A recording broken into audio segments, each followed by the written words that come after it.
Okey, hai, Assalamualaikum dan salam sejahtera. Saya Nur Zahirah binti Abu Bakar, nombor matrik 282846 dan hari ini saya akan membentangkan berkenaan dengan pengurusan majlis rasmi. Okey, kumpulan saya terdiri daripada 6 orang iaitu saya sendiri, Muhammad Afif Sanim, Nur Yusra, Ahmad Farid, Nur Aniza dan Gilbert bin Alfred. Okey, untuk pengenalan, seperti yang kita tahu, perkataan majlis sudah tidak asing lagi bagi rakyat Malaysia. Hal ini juga disokong oleh pihak kerajaan dan swasta, malah mereka memandang majlis ini sebagai satu elemen utama dalam membangunkan strategi pemasaran, meningkatkan tahap pengetahuan serta imej dan dapat mengeratkan hubungan dengan masyarakat umum. Majlis juga kebiasaannya boleh dibahagikan kepada beberapa bahagian iaitu majlis rasmi atau urusan rasmi, majlis rasmi dan formal, majlis tidak rasmi dan formal serta majlis separa rasmi. Okey, seterusnya untuk manual pengurusan majlis pula, ia bertujuan untuk menyediakan panduan serta kaedah mengenai suatu majlis tersebut. Pada waktu yang sama, ini juga dapat memberi maklumat awal kepada pihak pengurusan atau para tetamu tentang dasar sesuatu majlis rasmi dari segi pemakaian, pengurusan masa, pengurusan media, kedudukan tempat dan sebagainya.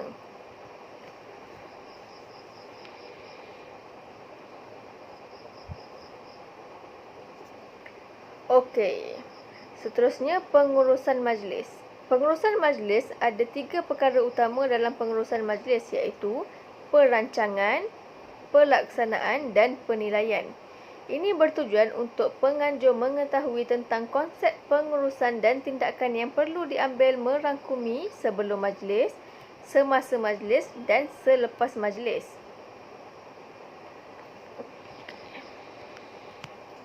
Okey, seterusnya untuk objektif pengurusan majlis. Seperti yang kita sedia tahu, setiap urusan yang berkaitan dengan himpunan atau berkumpul seharusnya mempunyai objektif yang jelas. Antara objektif utama dalam pengurusan sesuatu majlis adalah seperti berikut. W yang pertama, why? Kenapa program atau majlis ini diadakan? W yang kedua ialah what? Apakah?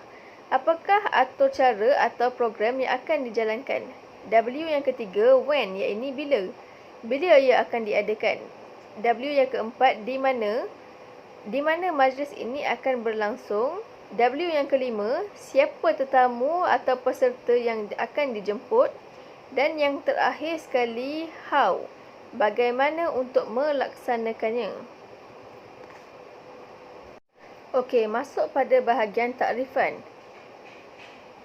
Pengurusan ditakrifkan sebagai perbuatan atau hal mengurus sesuatu seperti majlis syarikat dan lain-lain, manakala majlis merupakan perjumpaan yang bermaksud perihal berkumpul atau berhimpun. Sebaiknya, untuk mewujudkan majlis yang harmoni dan beretika, tadbir urus majlis mestilah mematuhi pantang larang dan peraturan yang dikenali sebagai protokol.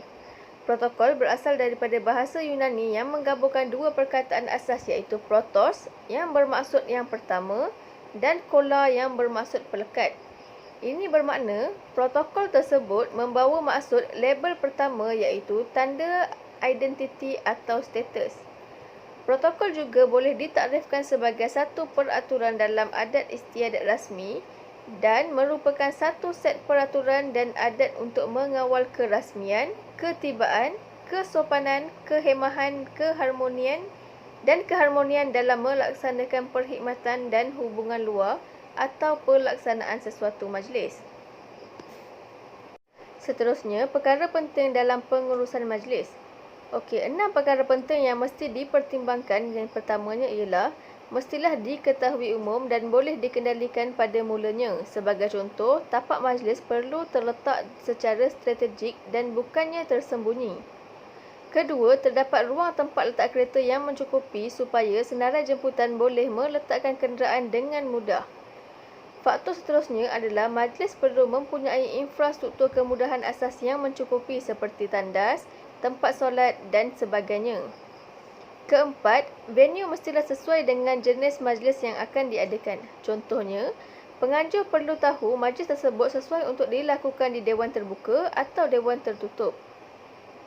Seterusnya, penganjur perlu menyediakan senarai jemputan bagi setiap majlis seperti ringkasan senarai bagi menentukan kategori tetamu, bilangannya, kombinasi dan peringkat umum.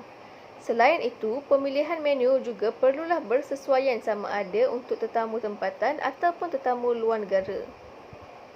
Okey, seterusnya saya akan serahkan tugas ini kepada rakan saya Nur Yusra binti Abdul Qadir untuk pembentangan selanjutnya. Sekian dari saya, terima kasih. Saya Nur Yusra binti Abdul Qadir, nombor matrik 282832. Seterusnya akan membentangkan elemen penting protokol dalam pengurusan majlis rasmi. Elemen penting protokol dalam pengurusan majlis rasmi terbahagi kepada 16 item. Yang pertama, jawatan kuasa. Yang kedua, tempat majlis, senarai jemputan, atur cara majlis, pakaian semasa majlis, kad jemputan, pemilihan menu, susunan keutamaan, panggilan hormat, susunan tempat duduk, juru acara, atur cara pentadbiran, penyambut tetamu, raptai, nilai-nilai Islam dan yang terakhir adalah postmortem. Baiklah, saya teruskan kepada item yang pertama iaitu jawatan kuasa. Jawatan kuasa seperti yang diketahui merupakan satu elemen yang paling penting bagi memastikan sesuatu majlis dapat dijalankan dengan lebih lancar. Perkara utama yang perlu dititik beratkan adalah keahlian jawatan kuasa, tugas dan tanggungjawab majlis yang dikendalikan, jenis majlis yang akan dikendalikan. Baik, apa peranan utama jawatan kuasa? Kebiasaannya ialah pertama, mestilah menyediakan kertas kerja bagi sesuatu cadangan pelaksanaan majlis. Yang kedua ialah mengumpul maklumat dan penyelarasan laporan bagi menyediakan kertas konsep ataupun kita panggil sebagai kertas kerja. Mendapatkan maklum balas ataupun laporan melalui mesyuarat-mesyuarat ataupun perbincangan yang telah diadakan, seterusnya menyelaraskan sesuatu majlis bagi memastikan majlis dapat dijalankan dengan lancar. Baik, apakah jawatan kuasa pelaksana yang kebiasaannya akan ada pada sesuatu majlis? Iaitu antaranya ialah persiapan tempat, publicity, kewangan, keselamatan, makanan, persembahan, jemputan ataupun protokol dan seumpamanya. Baik, kita terus kepada item yang kedua iaitu tempat majlis. Yang mana tempat majlis merupakan satu peranan yang amat penting juga bagi memastikan sesuatu majlis dapat dijalankan dengan lebih teratur. Apa antara ciri-ciri tempat yang perlu kita titik beratkan adalah mestilah tempat tersebut diketahui secara umum dan mudah dituju. Yang kedua ialah mempunyai tempat letak kereta yang mencukupi, mempunyai ruang legal yang luas, mempunyai kemudahan asas yang mencukupi, seterusnya bersesuaian dengan majlis yang akan dilaksanakan. Baik, yang seterusnya ialah senarai jemputan. Baik, senarai jemputan adalah terbahagi kepada 5 bentuk senarai. Yang pertama ialah ringkasan senarai, senarai nama, senarai keutamaan, senarai jawapan kehadiran dan yang kelima ialah senarai hadir. Baik, kita tengok kepada pertama iaitu ringkasan senarai. Yang mana ringkasan senarai ini merupakan satu kategori yang mana kita nak melihat senarai kategori tetamu yang akan hadir, seterusnya bilangan jumlah tetamu yang perlu kita susun aturkan. Tujuan kita menyediakan senarai ringkasan ini adalah supaya dapat diketahui kategori tetamu yang akan hadir, jumlah bilangan tetamu yang akan hadir, kombinasi dan peringkat tetamu yang akan hadir. Oleh itu, jawatan kuasa dapat membuat sesuatu perancangan dengan lebih teratur, antaranya dari segi tempahan makanan bagi jamuan, anggaran belanjawan, plan susun atur dan sebagainya. Seterusnya senarai nama, yang mana senarai nama ni mestilah mempunyai maklumat-maklumat lengkap berkenaan dengan tetamu yang akan hadir. Antara butiran-butiran lengkap yang diperlukan antaranya ialah nama penuh dengan gelaran ataupun darjah kebesaran yang disandang oleh tetamu tersebut, nama isteri sekiranya diperlukan ataupun sekiranya diketahui, jawatan atau pangkat, alamat pejabat, nombor telefon, alamat rumah, nombor telefon rumah, seterusnya setiausaha sulit sekiranya ada. Okey, yang ketiga ialah senarai keutamaan. Yang mana jawatan kuasa perlulah menyediakan senarai tetamu daripada senarai yang tadi tu kita kena susun pula mengikut panduan susunan keutamaan persekutuan ataupun negeri ataupun agensi yang berkenaan. Dan penyediaan senarai ini tidak perlulah secara terperinci seperti yang disebutkan tadi. Ia cukup memadai sekiranya ada nama dan juga jawatan tetamu tersebut. Yang keempat ialah senarai jawapan kehadiran, yang mana kita ambil senarai nama yang telah disusun atur daripada senarai yang ketiga tadi dan kita tambah lagi 2 kolom item yang diperlukan, iaitu yang pertama ialah item sama ada tetamu itu dapat hadir dan kedua adalah sama ada tetamu itu tidak dapat hadir. Sekiranya dan ruang tersebut itu perlulah tanda serta-merta sekiranya kita telah pun mendapat maklum balas daripada tetamu yang telah pun kita maklumkan. Seterusnya data-data tersebut kita dapat ketahui dan kita akan kemas kini semula maklum balas tersebut untuk kita dapat tahu sama ada tetamu tersebut dapat hadir ataupun tidak dapat hadir. Okey, dan yang terakhir sekali daripada item ini ialah senarai yang hadir. Yang mana senarai ini kita ambil daripada senarai yang keempat tadi. Seterusnya kita tapis senarai yang hadir sahaja, kemudian buangkan senarai yang tidak hadir. Dan senarai-senarai inilah yang kita perlukan untuk kita sediakan kepada jawatan-jawatan kuasa yang memerlukan. Antaranya terutamanya adalah jawatan kuasa di bahagian penyambut tetamu untuk mereka mengenal pasti kedudukan para tetamu tersebut. Okey, item yang keempat daripada elemen-elemen penting dalam menguruskan majlis protokol, majlis rasmi, iaitu atur cara majlis. Yang mana atur cara majlis ni ialah penyusunan sesuatu acara dalam sepanjang majlis berjalan daripada permulaan majlis sehinggalah pengakhiran majlis. Dan atur cara majlis ni kita tengok balik bertepatan dengan masa-masa yang bersesuaian lah, antaranya kita terbagi kepada 4, iaitu sama ada majlis itu dilaksanakan pada waktu siang ataupun majlis itu dilaksanakan pada hari Jumaat ataupun majlis itu dilaksanakan bermula pada waktu petang ataupun pada waktu malam, dan masa-masa seperti yang tertera di skrin inilah yang adalah merupakan satu masa yang telah ditetapkan dan bersesuaian dengan keadaan untuk semua orang. Yang kelima ialah pakaian semasa majlis berlangsung.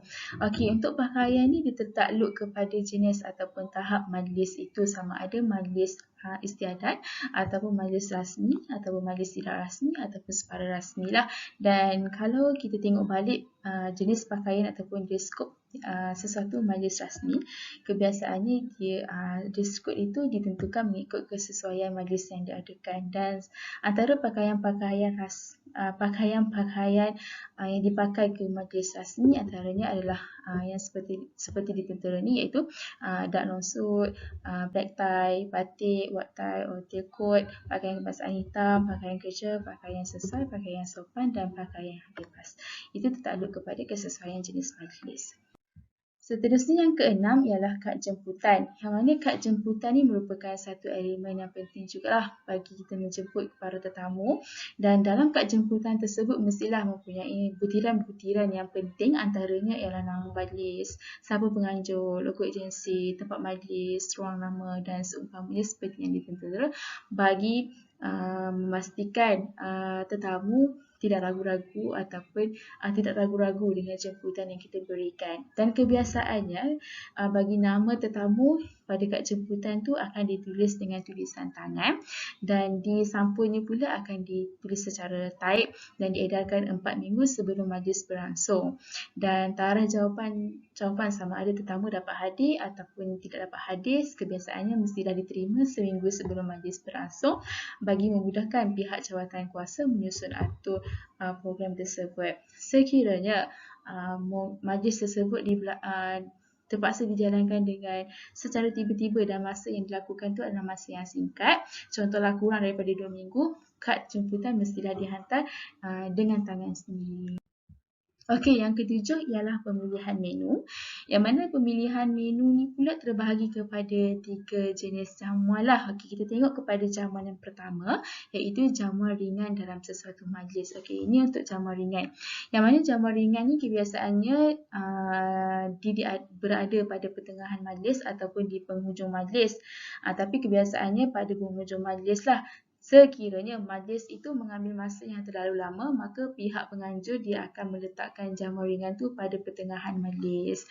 Bagi jamuan ringan ni kebiasaannya makanan yang dihidangkan adalah makanan yang tidak terlalu berat dan jenis makanan ni pula mengikut cara susun aturnya tu sama ada secara buffet berdiri ataupun buffet duduk. Okey, untuk yang kedua ialah jenis majlis jamuan khas. Jamuan ringan juga. Contohlah majlis, tapi untuk majlis jamuan khas ni kebiasaannya dia diadakan secara duduk, maksudnya semua tetamu duduk, dan makanan yang dihidangkan tu adalah makanan yang lebih berat sikit lah. Jadi boleh dihidangkan secara buffet. Bagaimanapun untuk kombinasi makanan tambahan seperti kuih muih itu mestilah mengikut prinsip antaranya manis, pedas, berbungkus ataupun terbuka, warna-warni, keras ataupun lembut dan sebagainya. Okey, yang ketiga untuk pemilihan makanan ialah untuk jamuan makan. Okey, untuk jamuan makan ni pula dia terbahagi kepada dua, sama ada menu biasa ataupun menu barat.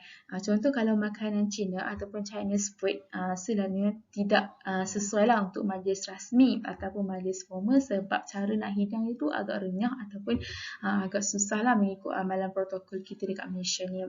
Dan menu biasa yang mengandungi nasi ataupun lauk pauk adalah lebih sesuai untuk majlis rasmi yang mana tetamunya adalah orang-orang tempatan. Tapi walau bagaimanapun sekiranya tetamu-tetamu tu kebanyakannya daripada luar negeri, kita akan hidangkan menu barat ataupun untuk majlis-majlis yang khas. Okey, baik. Yang terakhir bahagian saya ialah yang ke-8, iaitu susunan keutamaan. Yang mana susunan keutamaan ni tertakluk kepada tetamu lah. Kalau mengikut amalan protokol, keutamaan ni mestilah diikuti dengan dalam majlis rasmi ataupun formal.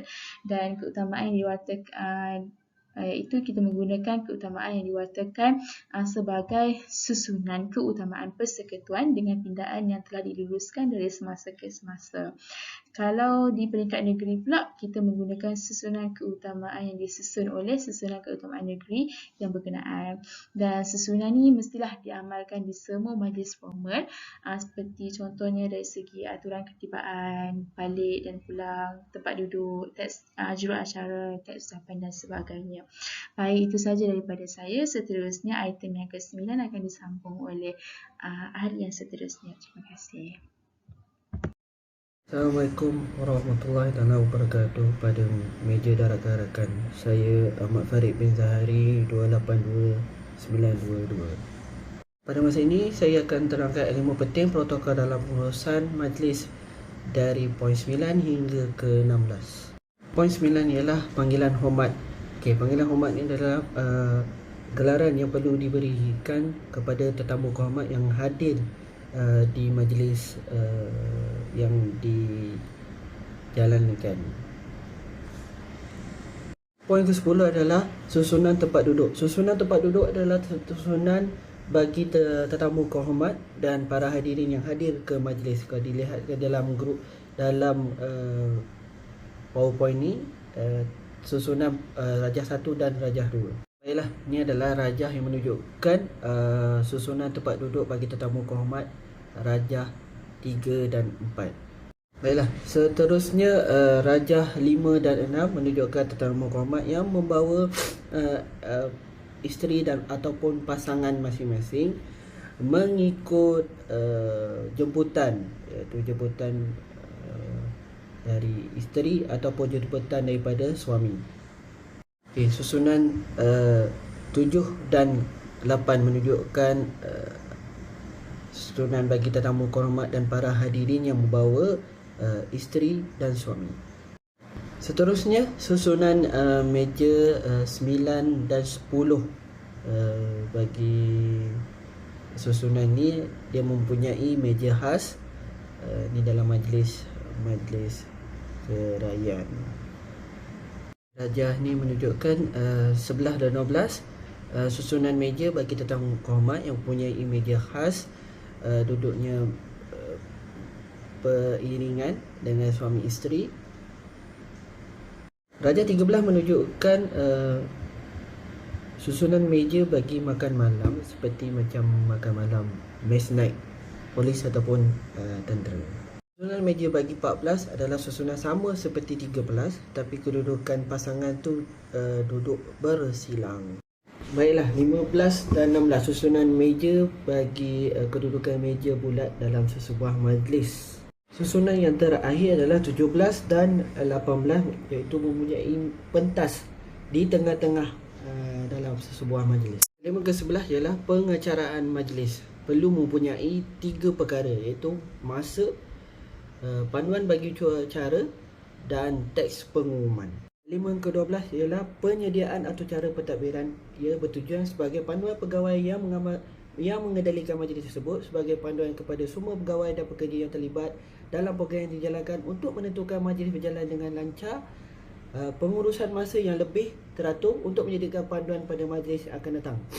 Okey, atur cara pentadbiran yang teratur dan baik adalah mempunyai 2 perkara, iaitu masa, keterangan yang mengikut urutan acara secara terperinci, pegawai yang bertanggungjawab.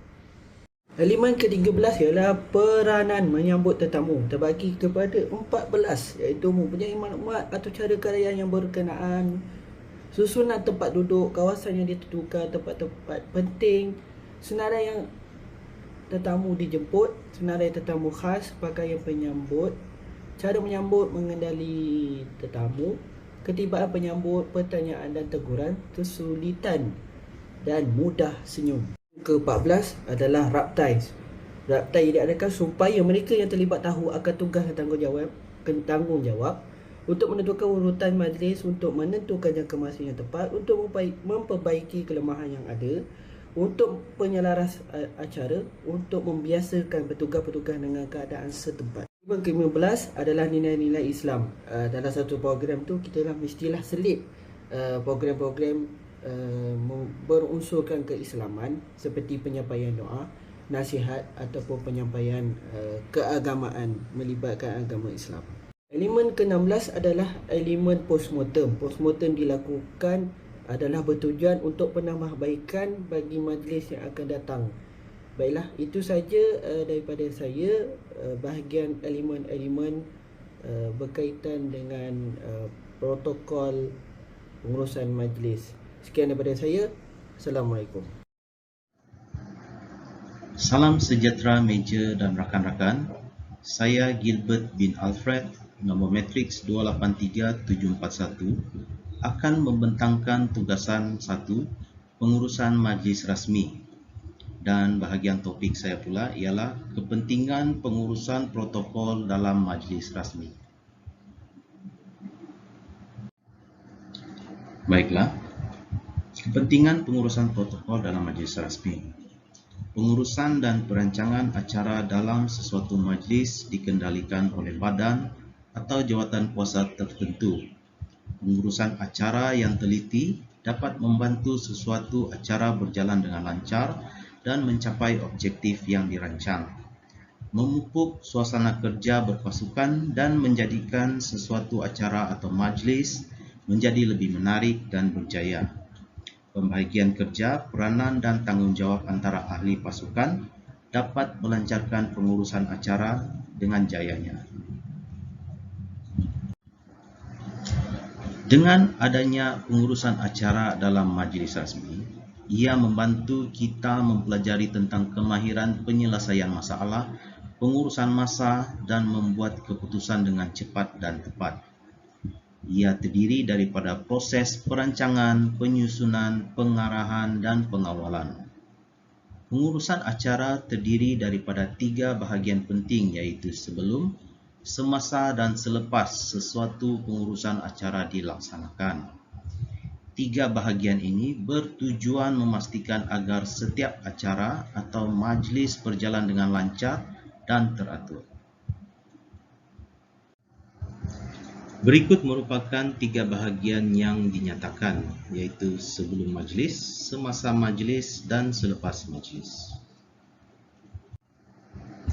Tindakan yang perlu dilakukan sebelum majlis, pre-event, iaitu kertas cadangan dan objektif, peruntukan kewangan, kenal pasti tugas dan tanggungjawab jawatan kuasa, timelines, merupakan satu jangka masa yang digunakan untuk merangka sesuatu majlis sebelum tarikh berlangsungnya majlis. Pelan pemasaran majlis, event marketing plan, ialah dokumen bertulis yang memperincikan tindakan-tindakan atau strategi-strategi yang diperlukan untuk mencapai satu atau lebih tujuan objektif. Menyediakan senarai semak, checklist. Tindakan yang perlu dilakukan semasa majlis, at event. Memastikan semua petugas mengambil peranan dan tempat bertugas masing-masing. Buku pentadbiran atur cara, memastikan kehadiran juru acara majlis, memastikan kehadiran pembaca doa, menyediakan lagu negaraku, senarai tetamu jemputan khas yang lengkap, kedudukan tetamu kehormat dan tetamu jemputan khas mengikut susunan protokol, termasuk tagging. Seterusnya, menyediakan cenderamata atau hadiah, sistem audio atau bunyi yang lengkap, menyediakan bilik menunggu atau holding room, tempat jamuan, tempat sidang media atau press conference, kebersihan tempat majlis dan tandas. Dan yang terakhir, tindakan yang perlu dilakukan selepas majlis, post-event. Penilaian majlis bertujuan untuk mengkaji majlis atau program untuk memahami dan membantu menentukan perkara berfungsi dengan baik dan perkara yang boleh penambahbaikan dalam suatu program atau majlis. Postmortem. Selepas sesuatu majlis adalah satu proses yang biasanya bertujuan untuk memaklumkan penambahbaikan proses, mengurangkan risiko masa hadapan daripada berulang dan menggalakkan kemajuan yang berterusan. Surat penghargaan dan terima kasih, laporan majlis termasuk laporan perbelanjaan dan pendapatan, keratan akhbar, salinan rekod rakaman video atau liputan media, album gambar. Apabila pihak menganjur terlepas pandang pada amalan protokol ini, perjalanan acara menjadi kurang adab dan dapat menjatuhkan imej dan kewibawaan tetamu istimewa yang terlibat. Samsudin Wahab, 2006. Jadi di sini kita tahu betapa pentingnya pengurusan acara secara protokol dalam majlis rasmi yang akan kita adakan. Pembentangan seterusnya saya serahkan kepada rakan saya. Sekian, terima kasih. Assalamualaikum dan salam sejahtera. Saya Nur Aniza binti Nasuha, nombor matrik 282984. Bagi saya daripada kumpulan 8, saya akan membentangkan mengenai impak tanpa pengurusan majlis. Ini saya akan membentangkan terdapat 4 impak tanpa pengurusan majlis. Okey, yang pertama, tidak dapat memastikan objektif dan matlamat sesuatu acara atau majlis tercapai, di mana setiap acara atau majlis tidak mempunyai objektif dan matlamat supaya dapat menjayakan sesuatu majlis atau acara tersebut.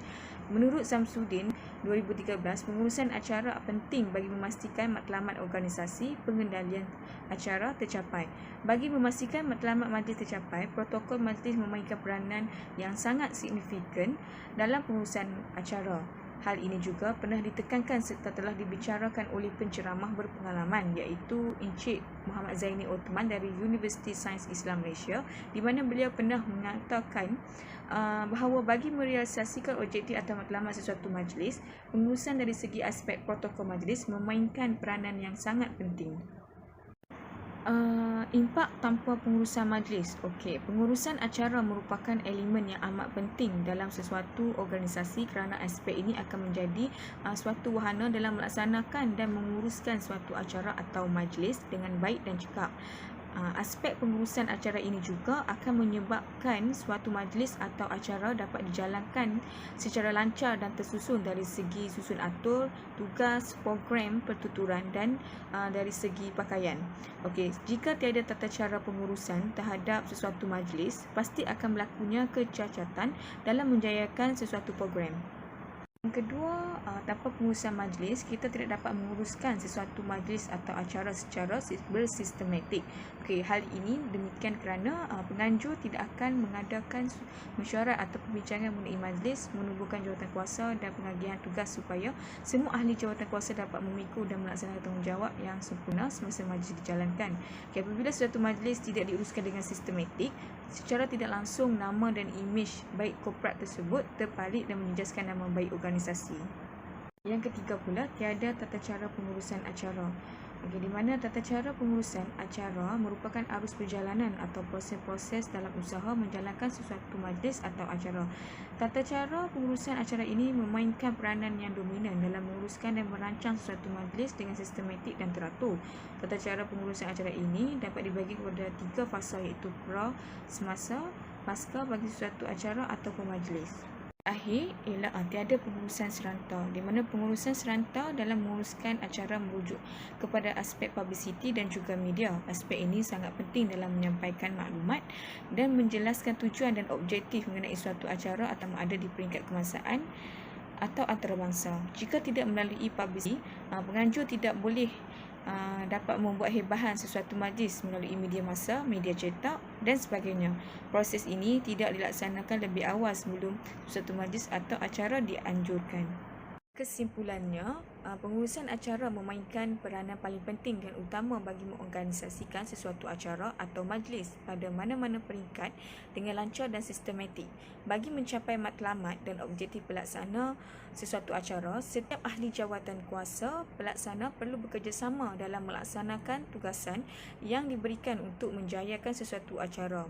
Oleh itu, sebagai penganjur, haruslah mahir dalam pengurusan acara supaya dapat menganjurkan dan mengurus sesuatu acara atau majlis dengan baik, sempurna dan mantap tanpa sebarang kesilapan atau kekurangan. Seterusnya saya akan serah kepada rakan saya yang lain. Saya Muhammad Afifani bin Abdul Syukur, nombor matrik 282809. Okey, seterusnya saya akan membentangkan penutup, iaitu yang pertama, setiap pihak yang terlibat telah memainkan peranan mereka masing-masing dengan begitu baik, iaitu mereka telah menyediakan barangan yang diperlukan dalam majlis rasmi dengan lengkap. Yang kedua, ahli jawatan kuasa yang terlibat juga telah memainkan tanggungjawab mereka masing-masing dengan penuh komited, iaitu mereka telah mengikut arahan dari pihak agensi untuk melaksanakan tugas-tugas ini dengan penuh lancar. Seterusnya yang ketiga, majlis ini berjaya dijalankan mengikut waktu yang ditetapkan, iaitu seperti waktu-waktu kehadiran para tetamu terhormat yang tertentu.